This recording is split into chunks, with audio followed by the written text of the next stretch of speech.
Hey everyone, Rob B here with Rob D, and you are listening to a frankly explosive episode of the Property Podcast. Yes, we're going to bring you up to date. Yes, we're going to rant. And then we're going to give you an exact strategy that you can deploy right now that will get you a huge discount and a cracking deal.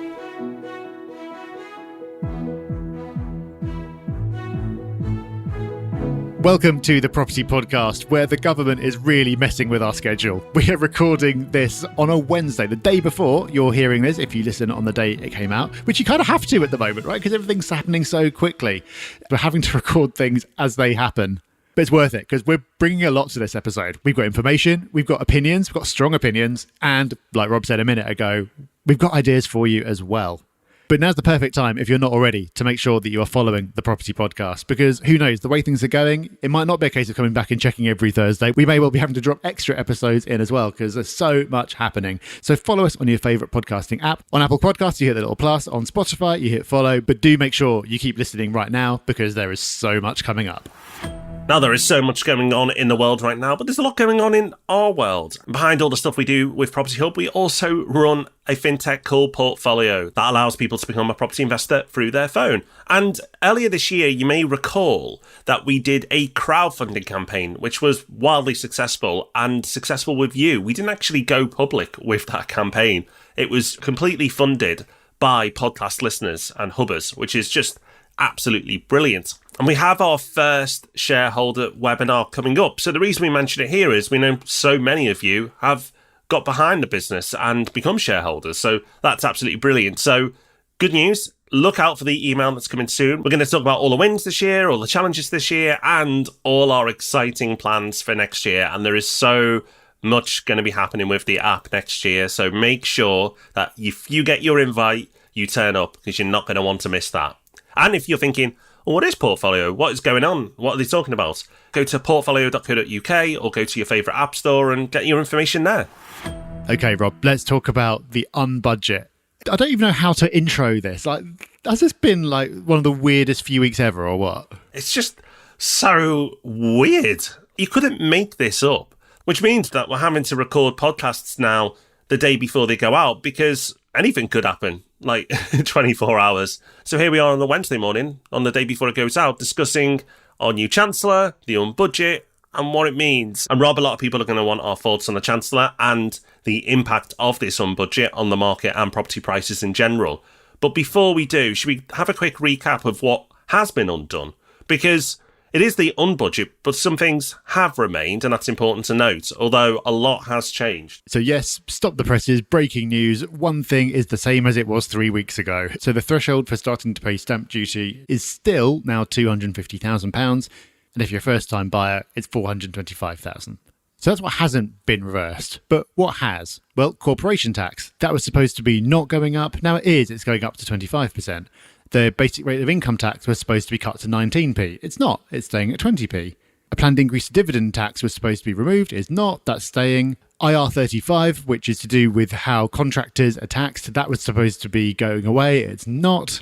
Tax-free shopping for tourists was supposed to be being offered. Now it's not. That's been cancelled. And here's the big one. Alcohol duties were supposed to be frozen. They're not. They're now rising. So I don't have a complete list in front of me of what was in the original mini budget, but by my reckoning, that's almost all of it has just been wiped out. It's as if it never happened. What's also not happened is real guidance on what this government does now stand for. So we know what they don't stand for. And I've talked recently about how I felt the government we had last week was hell-bent on short-term growth. And they wanted you to feel wealthy in the short term, have more money in your pocket, and therefore more chance of them being re-elected next time around. Now, you can debate whether they were going to achieve that or not. Certainly the reaction to their scheme, their budget, was extremely negative, but there was a chance that it could have actually worked.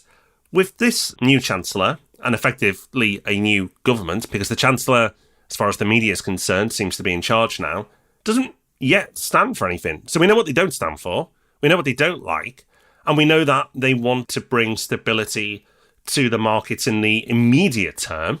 But beyond that, but there's no indication really to what to expect in the future. I suppose that if you're going to try and be optimistic from a property investor's point of view, The fact that stamp duty was left alone is an indicator that they are quite happy with the property market and they're happy to leave it at the levels that it's at. Remember, and I know a lot of people have forgotten this, but property prices are way up this year. Way up. I know people are talking about crashes and all sorts like that, and we'll come to that. But as it stands at the moment, property prices are way up. And stamp duty changes to help the property market suggest that they're at least pro-property. So if we don't know what this government stands for, medium, long term, and I'd argue even short term, we know that they do stand for calming the markets in the immediate term. And Rob, have they succeeded? Somewhat, I think, is the answer to that. So the pound, as you've mentioned in the past, Rob, had kind of done a lot of recovery already, but no one was talking about it. It's gone up a little bit since the new Chancellor came in and all the undoing has taken effect, but not dramatically. Bond yields have fallen a bit, but are still way higher than they were before the original mini-budget. And the stock market, the FTSE 100 at least, is up, but again, still lower than it was before all this happened. So I think, yes, it has calmed the markets to a degree. And of course, you never know what the other situation would have been. So it's possible that if the change of course had not been signalled and they just sort of kept on insisting they were going to do it, that it would have got even worse. So you don't know quite what you're comparing it to. But I said earlier, it's like the whole thing had never happened, but that's not quite true. The markets, of course, are still aware, as everyone is aware, that we've got a government that is in turmoil. You've got a prime minister, still currently the prime minister at the time of recording, who's in real trouble. We might end up with a general election. You've at the very least got a party that's divided and no one's quite sure what they stand for or what's happening. It is an absolutely enormous mess. The scale of the mess, Rob, is just unbelievable. And this is going to be an unfashionable view, but I feel sorry for the Prime Minister. And again, that's not how you want to be feeling about your Prime Minister. You want to feel like you've got a strong leader. You don't want to be feeling sorry for them. But I do, because in the first recorded instance of a politician coming into power and doing what they said they were going to do, it's just gone down so badly. And okay, maybe completely mishandled how they did it, when they did it and everything else. But we've ended up in this bizarre situation where someone was elected saying they were going to do something, they did it, and then the markets and everyone else going, oh, no, you're not going to do that. And you've ended up with a Chancellor who appears to be actually in charge, who was just rejected by MPs and the party for being party leader, and has come in and said how important it is to raise corporation tax, having like 2 months ago been talking about how he would cut corporation tax. The scale of the mess is just incredible, and it's very hard to know what happens from here and how we get back to anything resembling normal. I wouldn't say I feel sorry for the Prime Minister, but I'm not angry with the Prime Minister either. I'm going to do something that I don't believe I've ever done on the podcast before. I'm going to stray into politics and give my view on something. But I feel the time is right, and maybe we'll lose people for this. But I'm angry with the whole Tory party because it seems like they've been in power so long now that they're just complacent, that they feel like they can do what they want and get away with what they want and fight as much as they want and forget the rest of us. We'll all suffer while they'll play their games. It's like a government version of the Game of Thrones, except it's not. It's our lives. And I think they've forgotten. I think they've lost sight of that. And no wonder so many people are angry right now, because we are the people they're meant to be representing, but they only seem to be representing their own beliefs and their own desires for power and influence. And they've got a choice now. They could actually, and this is going to sound absolutely bonkers after what I've just said, they could actually win the next election. It's 2 years away, and they could actually win it. And they could do a good job over the next 2 years.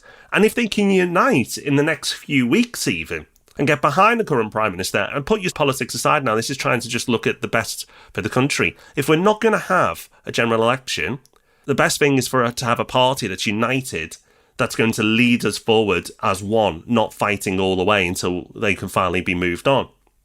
If they do that, they can make a difference. Like any political party can make a difference. So it's not me being anti-Tory. I'm just pro this country, and I just want what's best for this country. And I don't care what party is in power as long as it's the best party for this government. People get far too partisan when it comes to politics. For me, it's just about who is going to do best for our country and the people within the country. And at the moment, this absolute shower of rubbish that we're all having to put up with is leading us. And it means that we have to deal with the consequences. And I just don't think that's right. I hope that they sort themselves out, because if they sort themselves out, they can do a brilliant job like any group of people can who are focused and driven by the right motives. But if they don't, we're going to have more uncertainty. And I think that's what it's going to come down to now. The budget's been sorted as far as the markets are concerned in the short term. what will be the big decider now is not the Chancellor's next policy, but how this government either gets on or doesn't. You're just angry because you're having a podcast on a Wednesday morning, Rob. I think that's what's driving all this. No, but I've got a slightly different take on it. I'm not saying that I disagree. I think that having a united party, whichever the party, is of course important. But what's striking to me from all this is I think we've seen who's in charge, and it's not the Prime Minister. The Prime Minister came in with a vision for what she wanted to do. She started doing it, and yes, possibly did it too fast, did it in the wrong way, didn't do the groundwork, etc. But started doing it. And the markets, and probably the civil service and the media having a role in this as well, decided that they didn't want it. So I think there's a powerful lesson in this, which is the Prime Minister doesn't have the power that you might think that they do, and the markets are in charge. But I don't know where that leaves us, because like you said, Rob, what do they stand for? An alternative vision was presented, and maybe it was the wrong one. But what we're going back to, because no one seems to have any better ideas, is kind of more of the same. If it's not going to be trying to get some growth, it's probably not going to be cutting a load of taxes, because that's going to be really unpopular. So what is it going to be? It seems to me like we've got out of the short-term problem, but the medium and long-term problem is still very much there, which is that things aren't really working very well, but no one's got either the ideas or the ability to do anything about it. You see, I agree with you that the markets ultimately had an influence here, but that's only because the Tory government wasn't united. If they were together, they would go, no, these policies are the right policies, and markets calm down in most circumstances. In fact, although it doesn't seem like it now, we did 2 webinars, one after the other, when the new government came in after the budget was announced. And the first one was like, everything's crazy. And the week after, everyone felt a bit calmer. But because there was a political opportunity to be used, which is we've just had a poor budget, the media got briefings, and then everything went into a storm, and suddenly this government's not fit for purpose, we need a new leader. And they used the markets, they leveraged what had happened in the markets, which often is a short-term thing, to then give us more instability. And the markets now will remain unstable because we have an unstable government. They need to sort themselves out before the markets can sort themselves out. We need effective leadership to be able to have an effective market and a stable market, because the market at the moment is going, well, how can we price in stability and be calm about what's happening? Because we've got a government that's far from stable and we have no idea what they're going to do. You know what? I think that's an entirely fair comment. I think that's absolutely right. So in terms of trying to project forward for like what the coming years look like, this is not something I've given any deep consideration to, but just kind of coming off our conversation this morning. When things settle down, whoever's in charge, we're probably going to end up with something which is pretty similar to what we've had in the past. You're not going to have any new policies that might make a difference to growth or productivity or anything else. It's all going to be kind of the same with a bit of fiddling around the edges. But at some point, they're going to want to get things going again. And as you said, election in 2 years, if they last that long, at some point, they're going to need to get everyone feeling really good before that election to have any chance of getting back in again. So if that feel-good factor and that growth isn't going to come from anything like intrinsic to the actual economy, is it going to come from stimulus instead? It seems to me like there's a reasonable chance that at some point that's the way they'll go. I agree. And next week on the pod, we're going to cover the 5 burning questions with like what's going to happen to things like house prices, mortgages, and all the things you're keen to know and understand. But right now, let's help you right now with house prices. Because, Rob, there's a lot of noise that the market is crashed or crashing. There's no statistical evidence to back that up yet. We're really fortunate that we are right at the coalface when it comes to the property market. So, Rob, with all this negativity around the economy as a whole, and then understandably that filtering into other markets like the property market, and then people are jumping all over it and going, well, property prices are going to fall 10-15%. How should we all be feeling as property investors right now, or potential property investors? Mr. Contrarian here. I think you should feel pretty good about that. And that's a weird thing to say. I know that sounds bizarre, but here's why. The reason is, and I know this from talking to a lot of investors, everyone's fear is that they're going to buy at the peak and feel stupid when prices then fall. That's what everyone fears. Some of it is rational, some of it is ego, some of it's fear, but that's what everyone is afraid of happening. The great news is that risk is off the table now because everyone already thinks the market is coming down. So the risk of overpaying in a buoyant market has gone.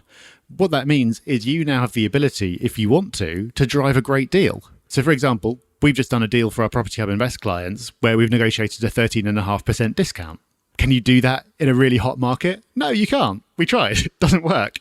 Does that de-risk you a great deal if prices do dip? Yes, I believe it does. But we're maybe getting into predictions about what's going to happen in the coming years is more of a topic for next week. But for now, regardless of what actually does happen, it feels like everyone's collectively made up their mind about what's going to happen, and they might be right and they might be wrong. They might be, but I want to give people a tip, an opportunity to take advantage of this market, because it's all well and good us taking advantage of it, but the aim of the pod is to help as many people as possible. So as we speak, the market has not crashed.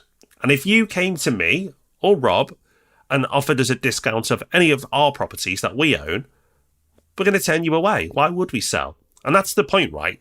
Most people at the moment wouldn't sell at a discount. They're not prepared to do that.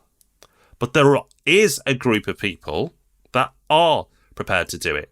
So the market may fall, but fall in a very specific area of the property market. And that's new builds.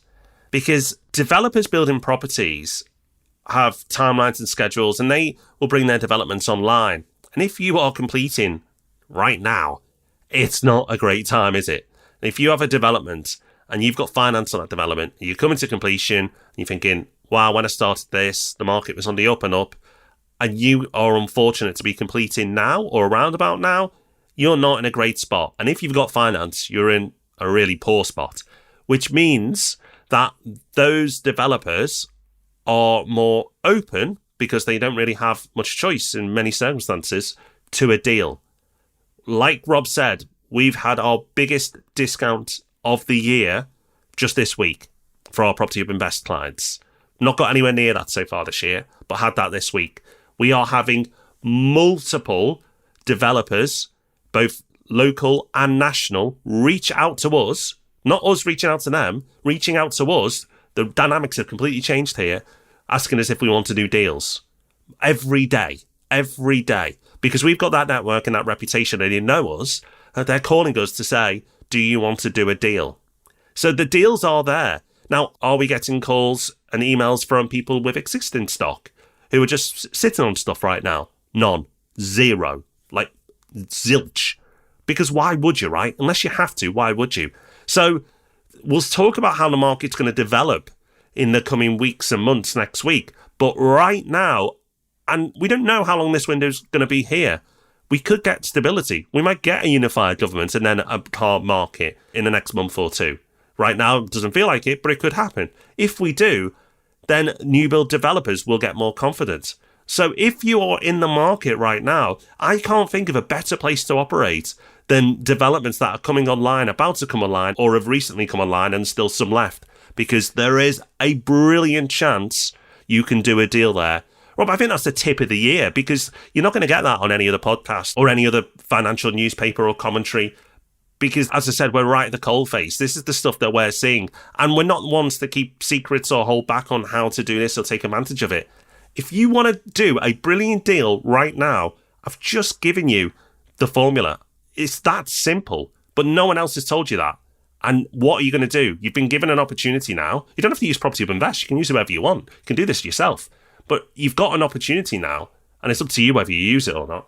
That's it. That is the absolute key point about any situation where sentiment is negative. Regardless of what happens, if everyone's feeling negative, then the only people who are going to list their property for sale are those who have to sell.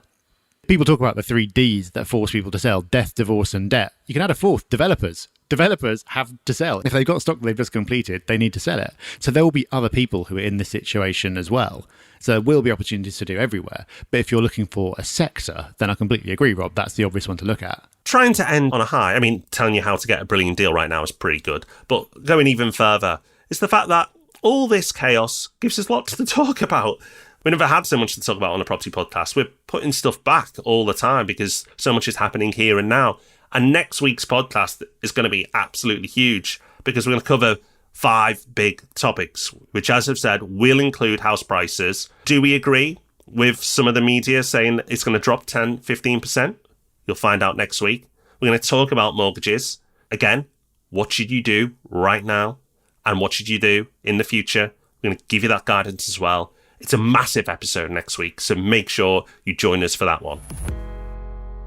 Next week is going to be quite the episode. But before we go today, in Hub Extra, another quick mention of portfolio, because that's what we're spending our time on. We podcast for a couple of hours a week. That's where we're spending our time and where a lot of our knowledge of the market is coming from. And the reason that we're doing that is that with property, we've seen it time and time again, the real learning comes from doing. But the doing is so hard for lots of reasons, not least the fact that you need such huge amounts of money to even get started, which is why we're working so hard to make property accessible with as little as £1,000. So if you want to learn more about how we're doing that, then you can find out more at portfolio.co.uk. So we'll be back next Thursday. Set your alarm clocks for that one. It's going to be a super important podcast. We're going to be talking about the 5 biggest things that impact your world as a property investor and your finances as well. So make sure you get yourself updated and find out what is happening, or at least what we think is happening, and hopefully make better decisions because of it. Because let's face it, the worst thing you can do right now is let the media be your investment guide, because that is a sure way to lose out. So we don't want that to happen. So join us next Thursday, where we will hopefully help you win, like we've tried to in this episode. So we'll be back next Thursday. Can't wait. We'll see you then. Take care. Have fun. Bye-bye. Bye-bye.